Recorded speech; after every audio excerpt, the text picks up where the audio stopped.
know, like what are you gonna say in response to the standard itself? And it also allows, like, I think let me ask the question, the trap question. I'm assuming I've got this correct. I don't know that I've got this right. In terms of your spouse, what percent of consideration should you give them over yourself? Like, do you defer to them 100% of the time, 90% of the time, 10% of the time? How much should you defer to your spouse? What's optimal?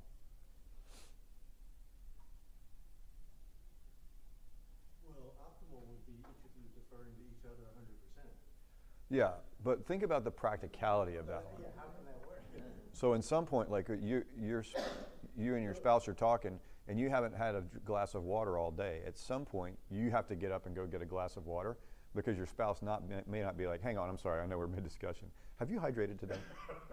Let me get you a glass of water. Like, I mean, maybe, she really but loved you. Right. But in biological terms, she lacks the signal feedback that says I'm thirsty or hungry or whatever else. So what is the perfect number? It seems like 50%. It's got to be. Well, if the standard, love your neighbor as yourself, wasn't meant to be a minimum standard, like, I think some of us act like, look, just love them at minimum as much as you do yourself. I'm not sure that's right. I think that's perfect. If you think of the other person as much as you think of yourself, it'll actually, and you're actually doing that, it'll work out to be exactly what needs to be done. And I think if God hadn't wanted it to be that way, when you married your spouse, you'd all of a sudden be getting mentally two sets of biofeedback. You know, like, oh, I'm hungry and she's hungry, or something like that. But I think if we love each other 50%, so to speak, that'll be perfect. But most people think they're loving 50%, when in reality it's like 4. Right. It just feels like 50% because it's an effort. Yeah, right. That's a good way to put it. Yeah. Okay. Well, 2 topics already started off better than what we've been pursuing for a while in some ways. Can you say to the class everything you just said to me? Well, it wasn't long. It was 3 minutes. He triggered some notions. I got to thinking about choosing what we most desire at the instant of choice, and then that triggered something which had to do with identity, because most studies show that 80 to 90% of the time we choose or we desire to pick that choice which maintains our identity, what I am, how I identify myself, which is made up of self-esteem and self-identification. And the reason that a lot of people don't acknowledge an argument, even when all evidence shows beyond a reasonable doubt that this is true, but I still will not accept the truth, has to do with identity. And the example that I keep going to is Dawkins.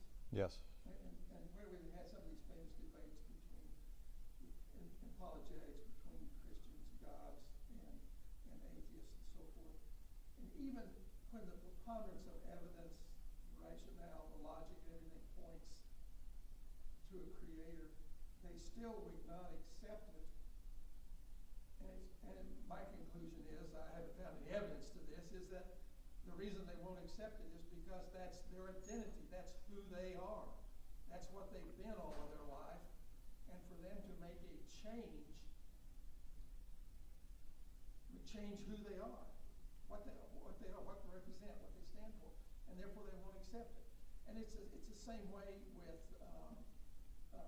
people that, you know, how do you vote? Well, I'm a Republican. I've been a Republican. This is what I am. And even in light of evidence that says, hey, this is not good, I will still hold to that. I will support confirmation bias because that's what I am. And a lot of people will not change what they are. And then further reading and so forth. I spent a lot of time this week looking into that. It's into control issues that people have, manipulation, control issues, people that have control issues. One side of that is manipulation and how people try to manipulate you because they want to maintain control over you, your boss, politicians, your wife, so forth. Just a whole trickle down of different things that affect why, and I guess the ultimate question is, why do people choose to believe one thing in light of overwhelming evidence to the contrary? And that's what's always fascinating. Why do people do that? What is it about them? What is it about people that make them choose one answer, one view, one worldview, one way of looking at things, when the preponderance of evidence, and this goes to jury selections, jury, if you've ever sat on a jury, sometimes you'll sit there, oh man, some of the rationale that you hear in a jury pool, you just go, where are you coming from?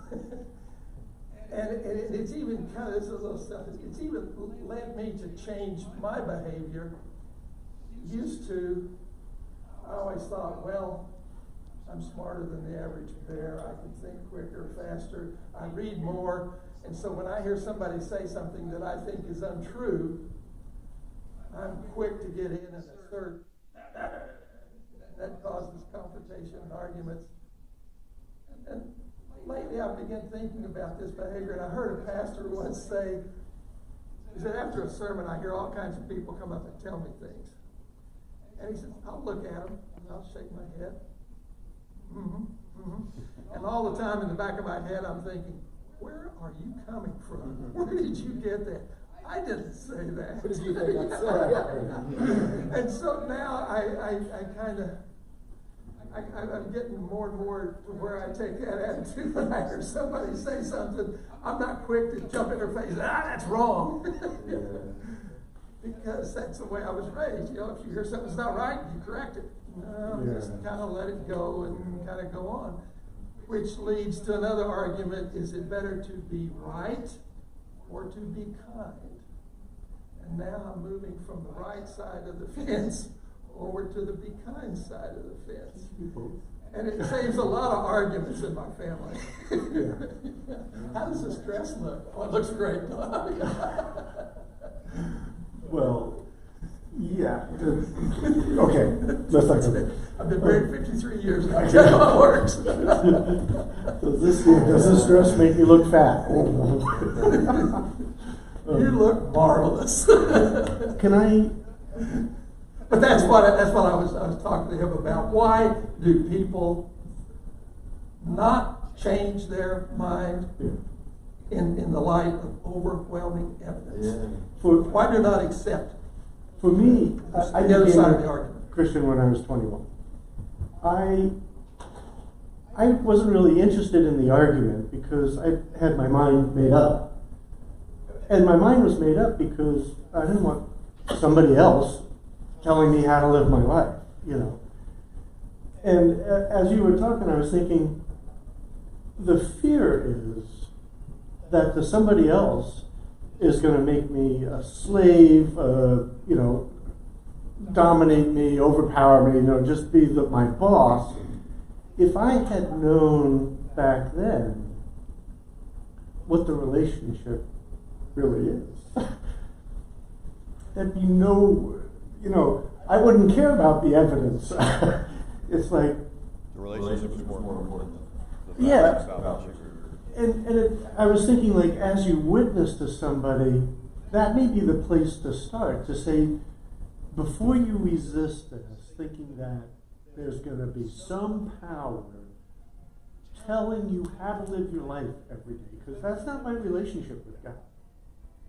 You're wrong. It's not like that. It's like, I don't know if you had a good father, but it's like a genuinely loving father who will let you go your wrong way, but is always there for you, and is always ready to give guidance, and always ready to redeem. Yeah. Over and over again, without putting down, without belittling I guess a little bit of reprobate, but that doesn't even feel like reprobate. And so to convey that first, you know, before you resist what I'm going to talk to you about, replace whatever picture you have with this picture of that. You can't imagine living without that relationship. And there's no downside to it. There is no downside. So I think if you can start there, before you start going into the evidence, you know, just say, yeah, because the evidence wouldn't have convinced me, because I didn't want some authoritarian. I think identity often is formed when, you know, we're younger and we're kind of conditioned, and we develop our whole worldview around the identity that we set up for ourselves, and even to our own detriment. Like, let's say someone, when they're a kid, anytime they don't do something, their parents tell them, well, it's because you're lazy. And so that forms part of their, like, self-identity, like, oh, I'm lazy. And as they go on in life, it can hinder them, because they're like, anything that happens and they end up not doing something that they wish they had done or that they think they should have done, they will always attribute it to, like, oh, it's because I'm lazy, rather than attributing it to other factors, and it can be to their self-detriment and hard for them to improve. That's true. That's part of the things that I discovered. I think it's pretty fluid and, like, self-serving, because if someone wins the lottery, they don't turn around and go, well, my identity's not as a rich person, I'm not going to cash this in. A lot of times it changes with what the incentives are. And I think it's closer to something like a survival strategy that, like, people form, and it becomes like an ingrained habit, and then it becomes maladaptive when situations change and it stops being beneficial for people. It's hard to give up one and change to another one, because it's better to have something that someone knows instead of, like, an unknown. Unknown is danger. Right. Well, I think we can say identity is who we are. Can we change who we are?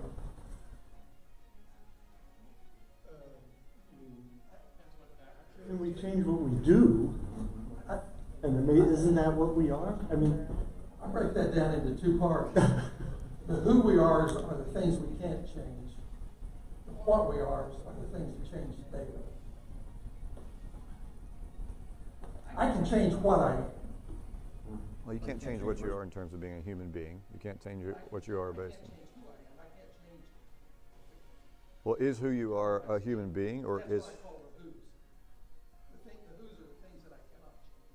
I can't change where I was born. I can't change who my parents are. Okay. There's some things about me I can't change. There are other things about what I am. I'm tired. I am tired of 6. I am this. I am that. Those things. The what's. Hang on, whoever's talking. I forgot to boost it. There you go. Well, at some level, right? Say it again, Peter. You can hide I can change my gender. Yeah, Peter's throwing bombs again. Peter says he can change his gender. So, like, yeah, Peter's not happy at the speed this discussion was progressing. So he's throwing rocket fuel in the middle of it. Can we? Okay, if we ask the question, like, we're going to ask the question, can we change who we are? Then it puts the focus back on the identity statement. It is who we are. But as an example, we've heard a number of things, but twice heard something like this: we choose who we are early on. But I'll ask you, what of who you chose to be early on didn't come directly from your parents, your peers, or the suggestions of the culture? If you look at yourself as honestly as you can, I guess what I'm asking is, let's say, your parents set up something like an ideal for you. Here's this perfect person right here. And they may have said, these are parts of you that need to be improved. Over here, this isn't good. Or these are parts of you that are bad. I'm making stuff up here, right? These are parts of you that could be improved. No big deal. These are parts of you that are just perfectly good. And, let's say that this is your half and half. Half the time you're pretty good about it, half the time you're not. These are not good categories. But did we take some ideal and say, here's how we're variations off the ideal? In which point the question would be, what is this ideal? What's the ideal that was held up? Or is it something like this? You look at society and you can be a mainstream jock, you can be an academic, or you can be a nerd, you can be a popular kid at school, you can be a alternate kid. My wife went to Reed College, where all of the kids, this is a joke, but at Reed, like everybody there were the goth kids, whoever the alternate 2 or 3, smart but a little bit different kids, they all went to the same college. And so they're no longer counterculture. Everybody was in a very similar culture. So do you have that's an exaggeration, but if you walk around there, you'd be like, this is where everybody went. Did they provide you these different options? And then you were like, I choose to be, all right, I'm going to be half jock and half academic, and you built your own together. And it turns out, there's another set of kind of the combinations of these. And so there's this field of identities from which you chose. And you're like, I'm going to be this one. I'm going to be my own person, but I'm going to be this one. And I mean, you'll note that people who are counterculture, all wear there's a counterculture hat. Years ago, it was the British driving hat. Now it's purple hair, and then we conform to our counterculture conformation sometimes. So which of the beatniks? Which one of it is it? Is there some ideal that we've selected or has been selected for us to which we're attempting to conform? Or is there a field of choices out there and we're picking it? Or are we really looking at a completely blank field and we're picking who we are on it based on all the possibilities that we could be? And before you answer that one, I'll ask, did you ever consider choosing as your identity best blowgun hunter in the South American village? And if the answer is no, then the field choice is probably not, it's not equally weighted at a minimum. Yeah, I think it's the options kind of present themselves as we go through life with experience, and then we kind of pick the one that fits the best, or feels most comfortable, depending on. So you like this theory right here? We're exposed to them. I don't think someone like they don't rationally weigh the options and pick one. Right. They based on their personality type, and it's whichever one they might try on one or two, and they pick one that feels like it fits the best. The Marine Corps has a unusually good recruiting record, such that the Marine recruiters are tasked with getting 3 recruits per month in many recruiting stations, whereas Air Force or Army recruiters are only tasked for getting 1 per month. And the Marine Corps operates with a slightly leaner force in order to do so. In order to get married to Tracy and come back from overseas, I, at the time, accepted a job for 1 year as the executive officer of a recruiting station in Portland, Oregon. Marine recruiting station in Portland, Oregon was an interesting experience, to say the least. The best recruiters that we had, the ones who not only met their quota of 3 per month, would exceed it, and, truth be told, hand off some of the people they would have otherwise recruited to the other struggling recruiters who weren't doing as well to them. So they were probably doubling their production at a minimum, and their quota was already triple what it was for the Army or the Air Force. So these guys are enormously successful. You want to know what their secret was? They didn't have a great pitch. They didn't sit down. They weren't the ones who argued the best of these are the pros of the Marine Corps. I'll tell you the story, and then you'll see it. This is an apocryphal story. I don't know if it actually happened, but supposedly if I've told this before, forgive me. In a school assembly. It was recruiting day. They had to let the recruiters in. Air Force recruiter, Army recruiter, Navy recruiter, Marine recruiter, officer, officer, officer, gunnery sergeant. And Air Force guy got up and Army guy got up and talked about the GI Bill and the programs and how well it works after college. Air Force guy did the same thing. Navy guy did, very similar. Also, here's the SEALs, here's aviators, that kind of stuff in his presentation. And over time, the kids went from slightly paying attention at the first to by the time the third recruiter was there, it was bedlam. Nobody was paying attention, nobody was listening, they were talking over the presentations, everything. And it's Gunny's turn to get up, and he gets up on stage in his dress blues. And he stands there with his hands behind his back and just stares at the audience. Each of them had like 5 minutes for the presentation. He's 3 minutes in the presentation, hasn't said a word. And eventually the kids are just looking at him and they're like, what's this psychopath doing? And finally it just quiets down to everybody's just staring at him. He's staring right back at him. And he says, "This is the most undisciplined rabble I've ever seen in my life. I wouldn't dream of letting a single one of you scum into my Marine Corps." And he walked off the stage. The group around Gunny was 80 people, and 1 or 2 people talking to each of the other ones. Why did that work? It's the same reason why the recruiters who were so successful were successful. The kids didn't listen to the arguments about what was best for them in their future. They said something this simple: I want to be like that guy. This is why celebrity endorsement works. This is why certain teachers are more effective as teachers. This is why a good job foreman gets apprentices. Is the apprentice could say, I could apprentice myself to anybody, but this guy can be the master. People look at somebody else and they say, that's what I want to be like. I think that when we choose identity, we're doing some version of that. I do think that we are told, and oftentimes, like these work together, that once we've picked what it is that we think we want to be, or maybe once our parents have told us what we ought to be, we then measure ourselves against it in different ways and say, how well am I conforming to this ideal? I think we go through a phase as teenagers where we kind of say, well, let me see if I can break the ideal and set it myself.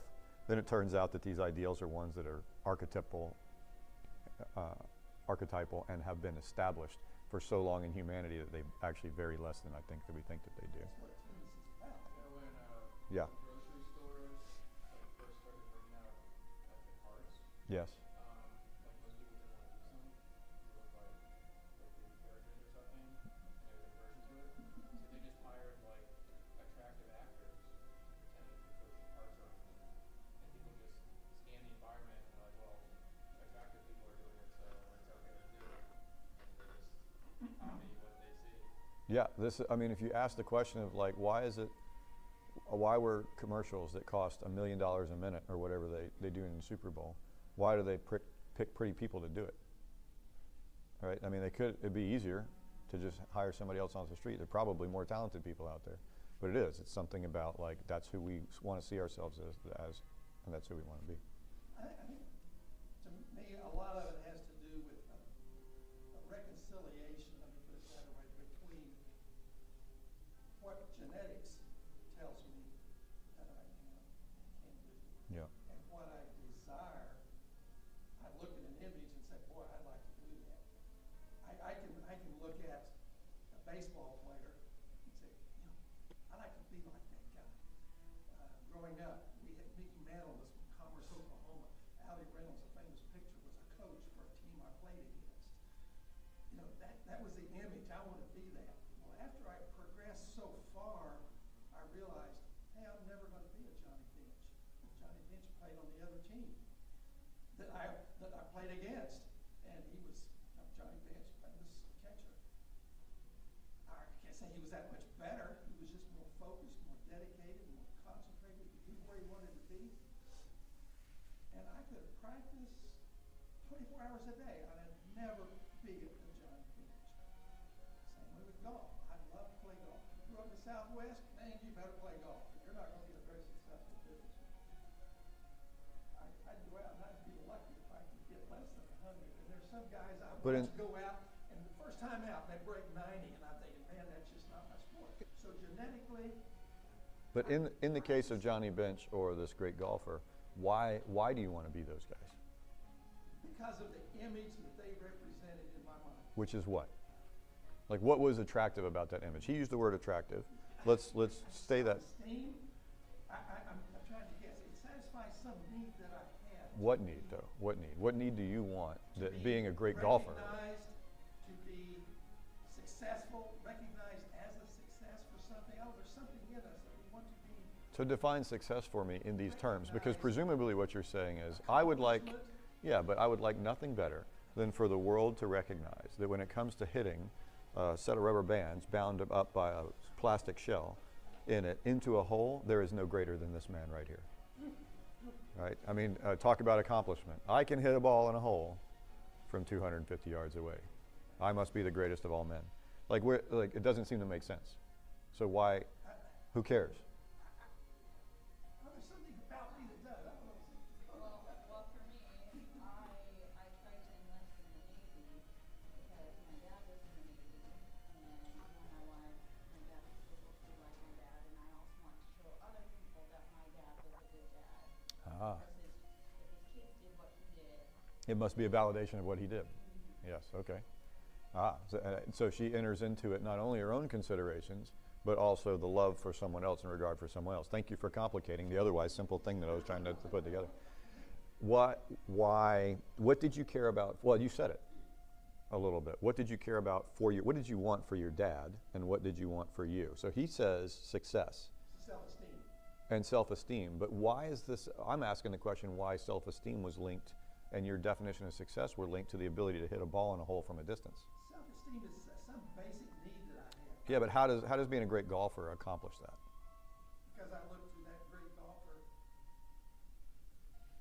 If I can do what he can do, then I will have the esteem that he has, the image that he has. So there's some relationship between self-image and self-esteem. Well, let's consider the following person, the guy who has a farm, a ranch, whatever else, and he practices this. And it actually turns out that if you asked anybody who's the greatest golfer in the world, and people would say Tiger Woods or whoever the top golfer is now, whatever it is, but it turns out that this guy right here has actually so perfected the art that on his private little ranch, he can step up from basically any range, any time, and hit hole-in-one or eagle every single time. He is, in fact, the most adroit hitter of the ball into the hole in the entire world, but he tells nobody. Which of those, would you rather be Tiger Woods or the rancher who's the best at the sport? And why? Right? Surely this is indicative of what we really want. Isn't that what your teens is all about? I'm asking you. I think it is. You're trying to sort out who you are and what you want. I'm not trying to, what do you want? Yeah. Because everything that we said about who we are turns like it's pointed towards what we want. And I'm asking, what is it that we want? It's not simply to serve in the Navy. I go back to the Navy thing of like, I am the greatest person at taking rust off the deck of this thing and painting it gray, right? Which, as far as I can tell, is the job of the Navy and why I enjoy it. Just kidding. Or a Marine guarding a flag, right, right. What of us? Okay, the regard of, so I like this. This makes more sense to me. This is driving in the direction of what we really want is the regard, now let's talk about what regard, of other people. The reason we want to be Tiger Woods and not the secretly best in the world golfer rancher is that everybody looks at Tiger Woods with some sort of adoration or approval. Is that the real thing that we want? I'll ask you this question differently. Would you rather be Tiger Woods or Mother Teresa? Would you rather be known as a great golfer or a great philanthropist? Which of those two? You still want to be a great golfer. I've changed my positions over the years. Okay. When I was 20, I would have rather been the great golfer. Mm-hmm. Yeah. Why? What's the difference? Why do you want one over the other? How about? It is tough. Motivation is like, what does How about this? Changed my views on things. Oh, how about this? Let's I can't tell you why. here's some things right here. Love, character, skill, ability. Rank order, are these in the right rank? From greatest to least? Something like that? of just things, like if what we think are good, things I would want. You can choose two off the list. Which two are you going to choose for yourself? You get to have some high. Seems like the first two. Yeah. Good character, because loving, skillful, and have good ability is part of it. You could be a skilled murderer. Good Right. character is So over time, we recognize from this big that we want to be regarded by others. We recognize by this big that we want to be regarded by others for things that we hold in common as cool or enviable. And as we get older, and then maybe I guess we return back into this height, we realize that we want to be regarded by others for things that we consider to be noble and good. Which is why we got over wanting to be a great golfer. Instead, we'd love to be a great philanthropist, or we'd rather be Mother Teresa than Tom Brady. Why is that? Because it is right that we want the regard of other people, but we want the regard of other people for things of good character. Why? What does this point us to in terms of our identity, do you think? So if we're forming our identity, admittedly off of what other people want, right? Let's admit freely, there's absolutely no reason in the world to spend 3 hours a day getting good at hitting a little ball into a hole. Like practically, it fills no bellies. It does no, it in and of itself, that is a useless effort, right? Not good for anything. Unless a bunch of other people are willing to stand around and being like, let's see who can hit the ball in the hole from the furthest away in the least number of strokes. some circles, a lot of business is done on Right, but my point is, it's not the hitting of the ball in the hole. It's the talking. You just put them in the same place. It could be in another part of the world. It could be croquet or cricket. And I guess what changed my mind is when I came to the realization that I could practice freezes over and I'll never be a good golfer.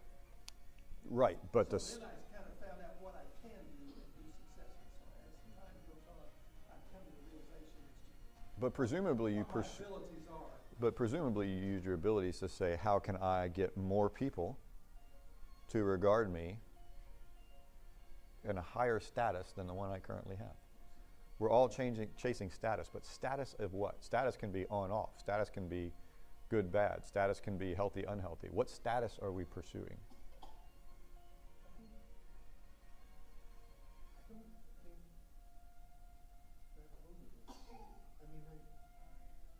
To some degree, I care what other people think, but for the most part, I don't. Well, look how you're dressed. You're wearing clothes that are acceptable in this. You're not wearing a kilt. You're not wearing a dress. You're not wearing a loincloth. So you care enough about what we think about you that you chose your clothes based on what we think. My closet, and Right. these are the previous points I made. Well, I mean, let's say you have conformed well. You've conformed well to a style, a particular style too. Like if you went to the store today to try to buy stuff, in a certain section of the store you wouldn't find these clothes. You have to go to a certain store to a certain section to get these kind of clothes. So you are trying to please somebody. Or at least trying not to be outcast. Yeah, not right. to put myself in a position of disadvantage. But for the most part, I mean, I had so much approval as a kid. It was never something I struggled with. Right. And then I went from, the approval of my parents to the approval of God. And so, Did you have the universal approval of your peers? oh no. Okay. So which Not even a little bit. when did you switch to from I care about the approval of my parents to I care about the approval of my peers? Well, I found it in 10th grade. I was the bottom of the class through 9th grade. The summer, I accompanied my parents. Not when did you accomplish it. When did you care about the approval of your peers more than the approval of your parents? When I started getting it. Ah. And then I liked it. It was like all of a sudden I was the cool kid in the class. Well, are you saying in middle school you didn't wish that you had the approval of your peers? I didn't care. You didn't care. Okay. All right. I didn't try. In fact, it almost seemed like in elementary school, it almost seems like I sabotaged it. pulled onions out of the grass in the field and ate them. Yeah, tasty. It is the case that some psychologists will tell you that we move from parental approval to peer approval seeking in our teen years. That's one of the things that happens there, is that we stop worrying about our parents as much as we worried about our peers. And you can see this in the way that many teens behave. But let's pull it back to what we're asking. In terms of identity, I want to go back and ask this question. So we're identifying factors that can contribute to who we desire to be identified as. And what I want to ask you then is, does this discussion make any sense in light of the question or the following statement? Well, you can't change who you are. Can we change who we are? Again, that has to do with, I have tendencies. Now, I can change whether or not I give into those tendencies. And as I'm changing that, I think the tendencies may lessen in their control over me. I'm not sure. It seems like that's what's happened as I don't feed them. But I change my behavior. When I became I'll Christian, did my tendencies I'll rephrase my question, and anybody can answer this one. Presumably, this is incredibly important to everybody here. So you should know the answer to the following question. So in 30 seconds, give me the elevator speech. Tell me, who are you? Somebody tell me who you are. You got 30 seconds, and only what you can say in 30 seconds counts. All the rest of it I'm throwing away. I'm going to judge you based on what you say in 30 seconds as to who you are. not a member of a church community, a father, an ex-husband. I don't know if that's someone. I like to think of myself as an encourager.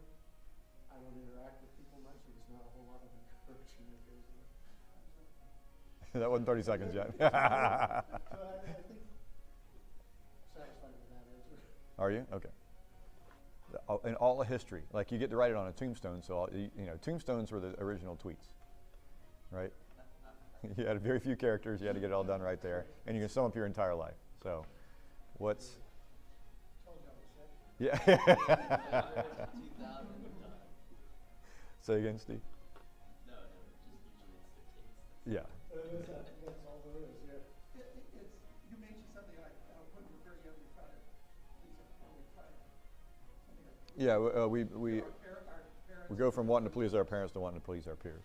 please our peers, and then at some point in maturity is when we're content. Oh no, I think lots of people never get. We haven't even asked the question yet, so I'm asking you to tell me. Is that a Who, definition of maturity? well, hold on. Yeah, we'll get there. When we are content with what we are? Who we are? Maybe not. Well, not completely content, but I mean we're moving more toward contentment. Possibly. Change who we are if who we are is the summation of the choices that we make influenced by All right. Well, don't stay in it. and another. Forget the conditional. I don't want to hear a conditional. I want Steve to tell me. You tell me now. Who are you?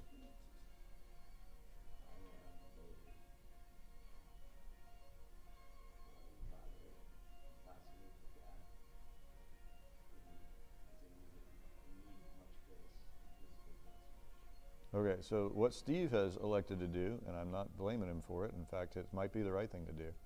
Steve looked at the field and said, this is the combination of Christian plus father plus, a couple other factors, whatever they were, and here's the ideal that he's shooting for.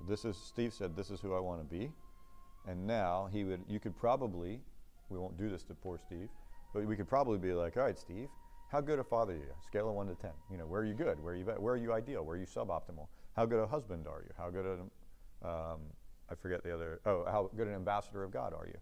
So he's got this ideal of things that he set up, that he's appealing to other things, right? So when I say other things, maybe not, maybe things that he wants to be. So there's an ideal out there of what an ambassador of God is, because we understand what the concept of an ambassador is, what the of one of God would be, and so we know what that would mean. We understand that there's a father. But he didn't just say a father, I'm a father, because presumably Steve would say, big deal, lots of fathers out there. He wanted to be a what? A loving father. So we have an ideal of a loving father. I'll bet you Steve's confirmation is based on our Father. So if that's the case, is this the right model? Is this what we're doing? In short, is the process of identity self-determined, where you are picking from an available field, not of all possible things, but at least of all the ones that you have thought about, which of them is the best, and then you attempt to conform to it? Is that what identity is? Is that right? If it's not right, tell me what it is. If it is right, tell me. You're asking, it seems like identity is only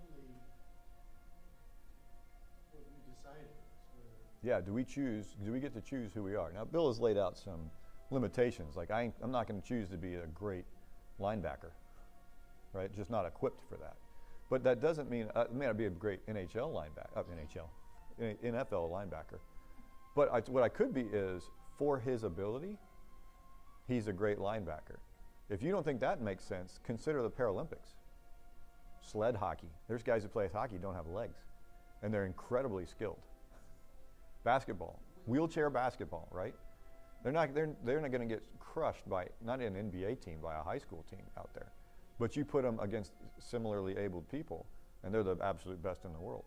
And that's true everywhere, of all things. So, there's best in the world, then there's best in my country, and then there's best in my local community, and then there's best on the playground. So you can be the best in whatever discipline that you want with enough work and dedication, et cetera. So forgetting like the absolute ideal of it, greatest of all time or something like that, you don't have to, would you agree that you don't have to be the greatest basketball player of all time in order to be considered a great basketball player? In order to be happy? Considered a success? Is the only success in the world the greatest basketball player of all time? Yeah, okay. So contentment has to do with confirmation of what you think the ideal might be, because the ideal might not be best in the world. It might be adequate given what I've got. Hold on, let her go and then we'll go.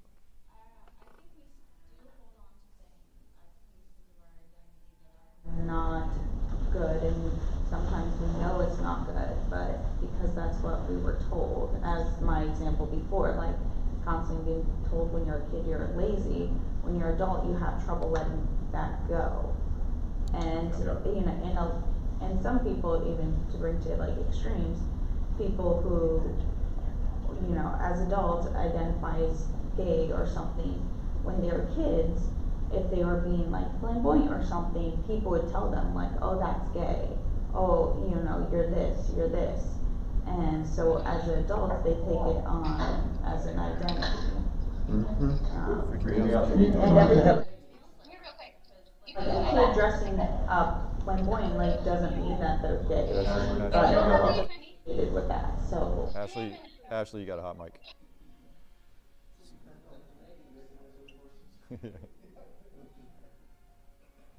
All right, sorry, go ahead. Wind back 10 seconds, agree one. Yeah. But yeah, we can hold fast to things that are negative, and we do believe they're negative about ourselves. It is true that other people have a big role in forming who we become. But yeah, that's one of the points I wanted to make is we choose them. I think we choose our identity. But we don't do that in a vacuum. We do that based on what we've already had people tell us about. In short, an identity statement might be something like this. I'm not what my parents said I was. I'm this. I'm not what my peers think about me. I'm this. I'm not what that guy says over there. He's my enemy. He's wrong. He's lying. What I really am like is this. We do this all the time. So, but it is the case. It's not like, in some cases, yeah, you were raised in the Middle Ages and your dad was like, you're going to be the apprentice to this blacksmith. So you're the blacksmith. That's it. But presumably you recognize that you could choose something else. And some people do. They go walk away from whatever the family business was, or whatever the expectations of the parents were, or whatever else. And in some societies that's easy to do. And in some societies they'll literally try to kill you for it. But the choice is there within some scope. So I want to point out maybe 3 things. One, identity. 2, contentment. 3, coherence. 4, we pick who we are. 2, we tend to pick from a field of what we at least believe are available options. 3, our parents' and our peers' opinions, both of the value of this field and our confirmation, are extraordinarily important to us. And we spend an awful lot of time thinking about it, feeling about it, working about it, or working after it or away from it. And so I ask you this question: who are you? And now, in light of what that said, that's 3 questions. 1, who did you want to be? 2, 4 questions. 1, who did you want to be? Who did you pick to be? 2, how close does that conform to what you think it ought to be? 3, how much of that confirmation has to do with what your parents told you? And 4, how much of that confirmation has to do with what your peers/society tells you?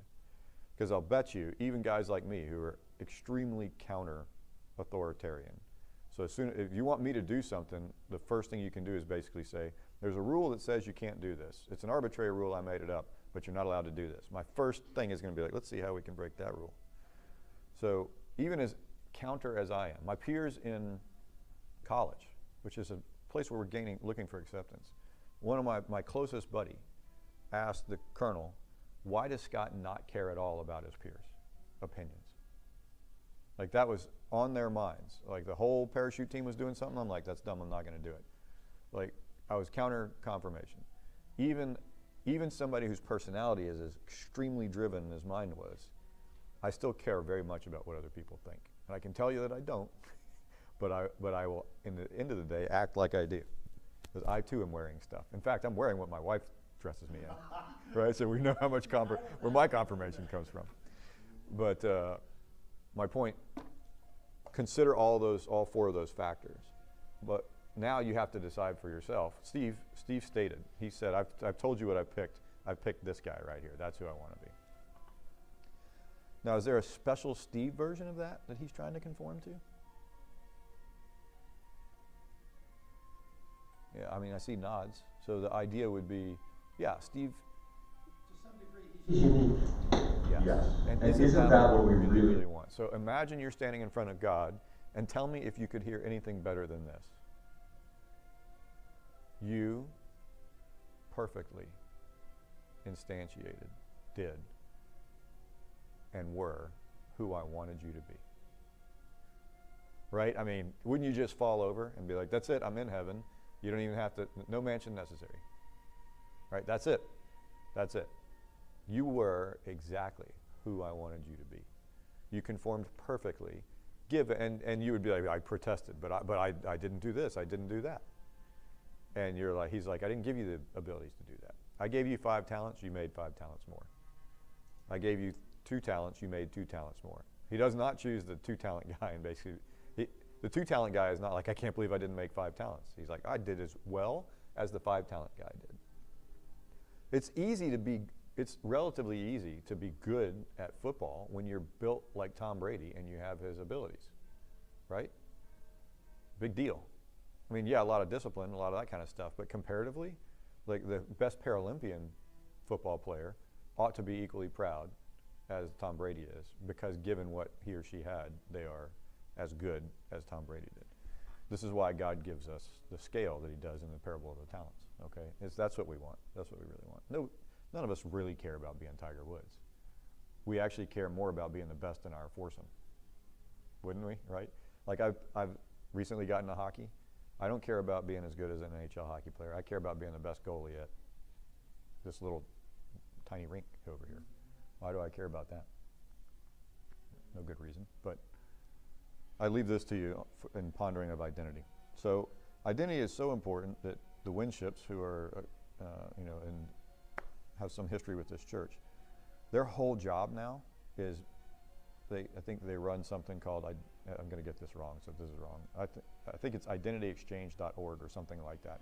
They basically have always been about, like, when he sits down and prays and has, I forget, what's the ESPN show where the host always gets the guy to cry on it?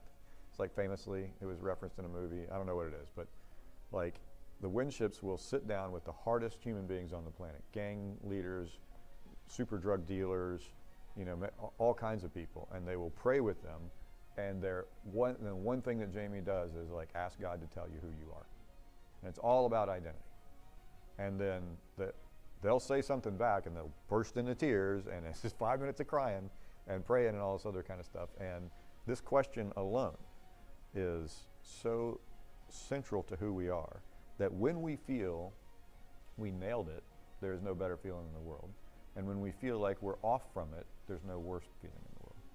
And I'll give you for that one is, when you do something that you think is inconsistent, really egregiously inconsistent with what you choose to be, is that not where the principal guilt comes from? You don't feel guilt about not practicing golf because you don't identify yourself as like, I'm a golfer deep down. You do feel badly when you're a bad father.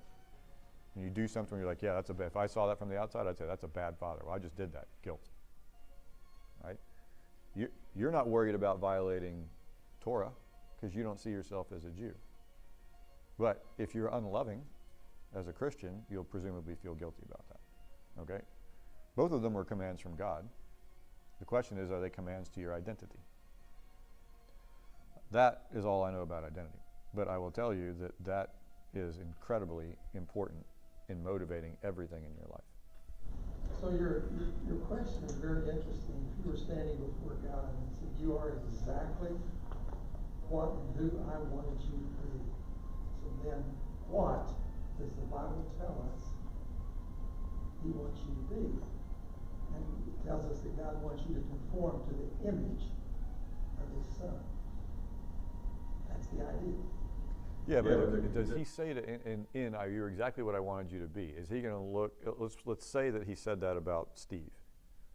Does that mean that Steve, what does it take for Steve to be like the image of his son? What is the image of his son that he's conforming to? We're right back to the question of... Presumably we don't mean that he's a rabbi that walks around and teaches and makes little fish into big fish.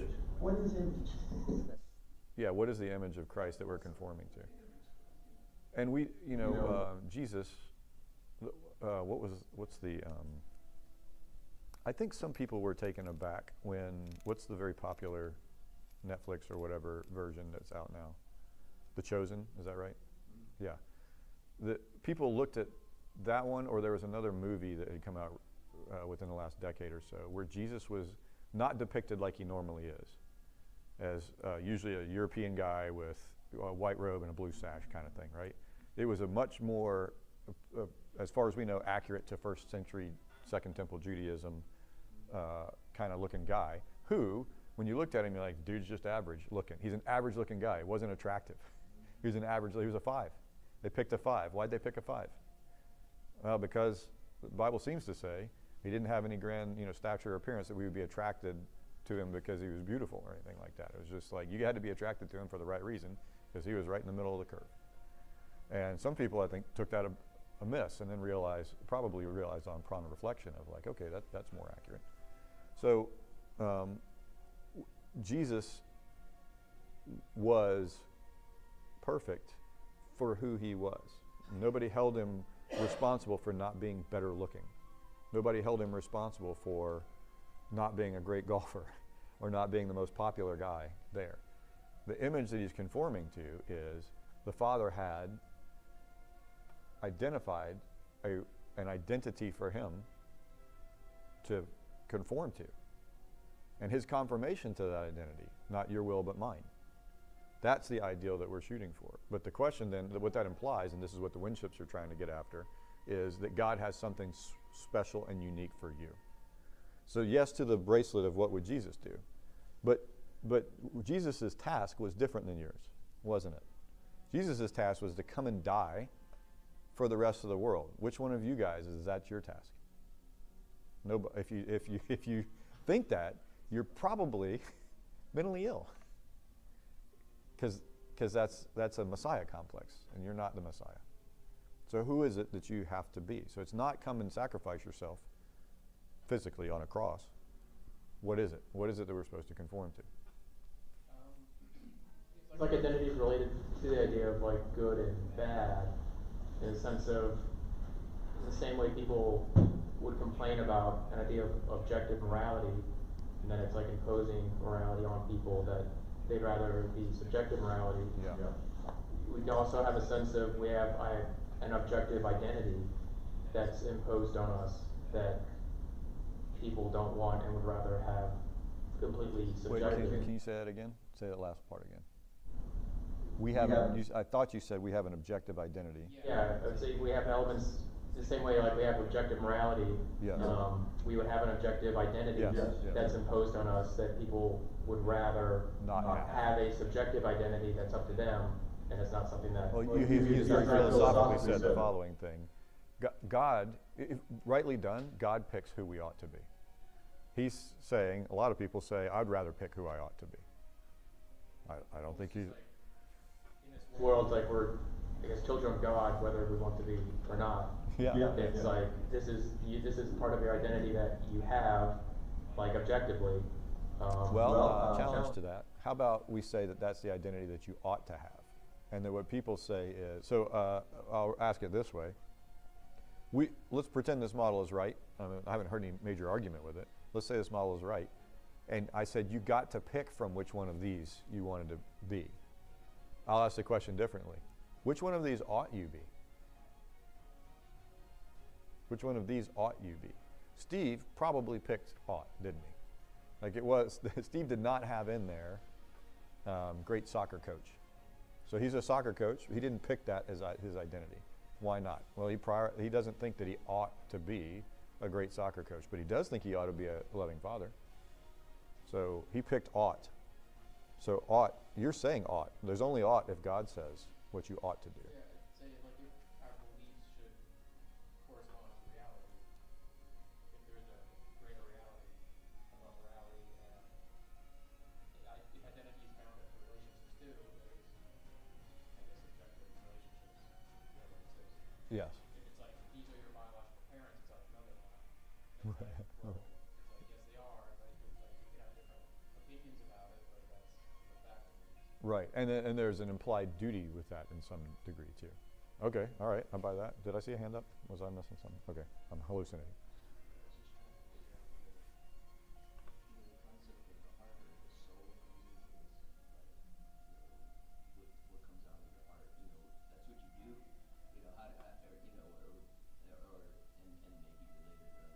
Yeah, but I want it entirely related, but that's why we talked a few months ago and in the run-up to who picks your desires. Do you pick your desires or are they foisted on you? And this is the same question. We desire to have a certain identity. This is just a subcase. We're now further up the inverted pyramid. Our identity, who picks this? So the question was, well, we desire this to have this identity. All right, who picks our desires? So when we talked about will, one of the things we said about will is we set our own desires too. We made a few arguments about why that's the case. But so let's maintain that and say we pick our desires. What do we desire? Do we just desire what God wants for us, or do we desire what we want for ourselves? Do we desire what our parents want for us, or do we desire what we want for ourselves? Do we desire what our peers want for us, or do we desire what we want for ourselves? And how much of what we desire for ourselves is actually coming from ourselves? The answer is none of it. None of the possible identities spring from just who you are. It all comes from what society says that you ought to be or God says that you ought to be.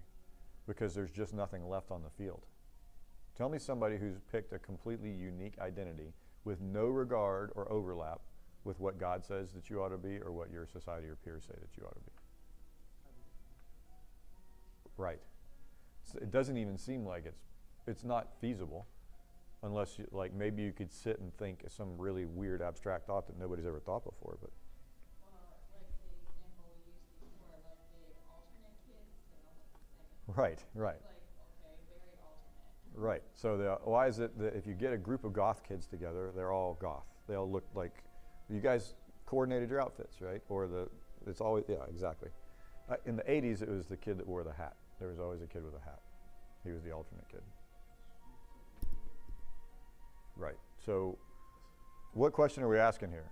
I've asked a bunch of questions. What do you think is let me ask you. I've been talking about what I think is the important question. What do you think is the important question here?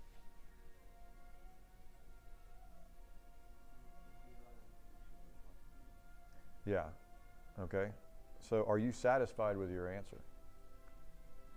Seth?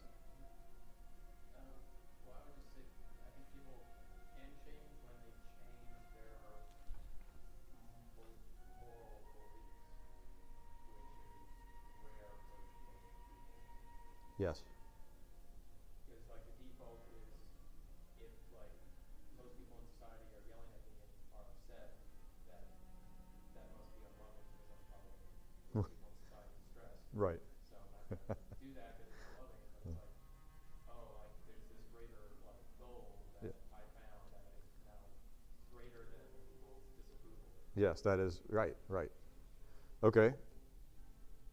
Let me ask this question. Of all the discussion we've had in here, what question or assertion of this is who you are do you desire most? What do you want to hear or be? What's the standard that you would like to hear most?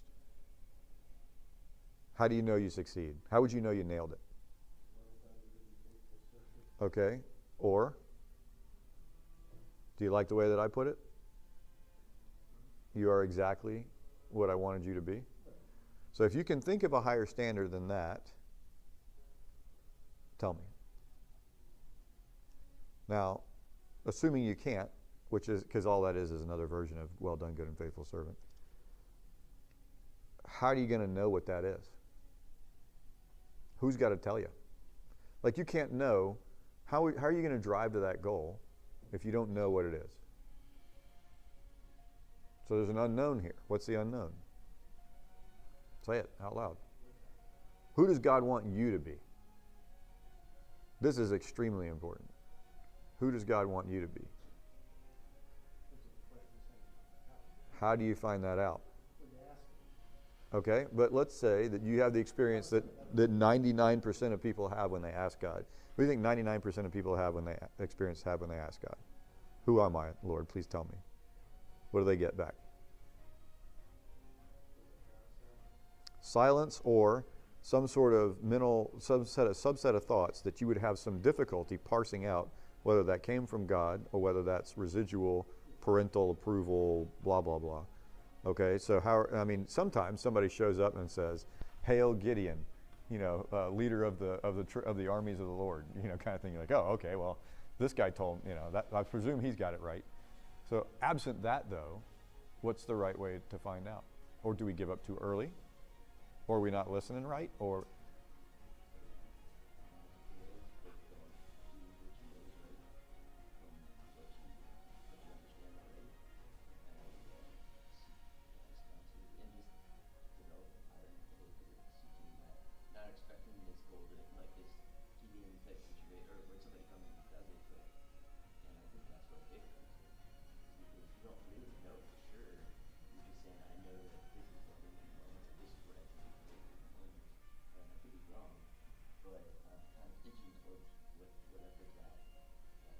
all right, I happen to think Steve, so we're out of time. I happen to think Steve's headed in the right direction. I will cliffhanger us till next time, so that maybe we'll have some more weeks of incredible insight. But let me ask you to ask this question for this week. I think this was a good bunch of thinking that y'all did today. I think this is amazingly, in a single hour, you have boiled down all of what humanity wants, desires, and seeks. So well done there. But this leaves you with a task, and the task is, how do I know what God, presumably I'm trying to conform, in order to hear from God. Man, you nailed it. You did exactly what I wanted you to do. You have to know what God wants you to do / who God wants you to be. So how are you going to know that in a world where God can see the future, but you can't? And he's not telling you the future almost all the time. So how are you supposed to do that? There's actually a universal answer for this one. And it works in literally every case of every human being. What is it, and how are you going to do it? I leave that to you to ponder for this week, and we will take that topic up next time. And assuming that we get that one right and solve all humanity's problems in a single hour, then we will also come back and say, what are its implications for this? Because if you'll notice, do you see any interrelatedness between the topic we're talking about and this topic of identity? It should be, upon reflection, apparent that the core of what it is that society is telling us has everything to do with identity. Identity is very important. Okay, so it's an important question, and when you know who you are, the rest of it flows. You'll remember. I'll say again. I'll repeat it, and then that'll be it for today. Remember the MRI study I was talking about? Remember the special operations guys that didn't think? They observed, and then they're like, boom, I know what to do. All that was because they knew who they were. I know who I am. Here's a threat situation. I know what I do. Easy. I know who I am. Here's a medical situation. I know what I do. Easy. I know what I am. Here's a dead body. I know what I do. Easy. Like, these guys had no stress, no conflicting thought, no emotion, not because they were psychopaths, but because they knew who they were and they knew what it was in relation to that particular thing that they were presented. Now, presumably, if you showed them a math question, they would go back and, I'm having to think about it, because who they are has nothing to do with answering the question of how does this integral turn out? That's a nuanced question. A conditioned response depends on the conditioning that occurs ahead of time. So you need the conditioning. The question is, are you consciously selecting what conditioning you put yourself into in order to build yourself into the person that you want to be, such that when that condition is set, you respond in a way that has been conditioned. And in short, you choose what training you go to. This is why I say to anybody who wants to go to seminary, I hope you picked your theology before you picked your seminary, because your theology is going to be told to you. Like, you will show up to the seminary and they will train you in that theology. Right. All right. Y'all have a absolutely blessed week. May God be with you. And pray. I will tell you, pray. Ask Him to show you who you are, and He will lead you to the answer. He may send, if He sends you an angel, let the rest of us know. But in the meantime, there's a way to answer this question. Let's figure it out for this week. God be with you this week. Thank you.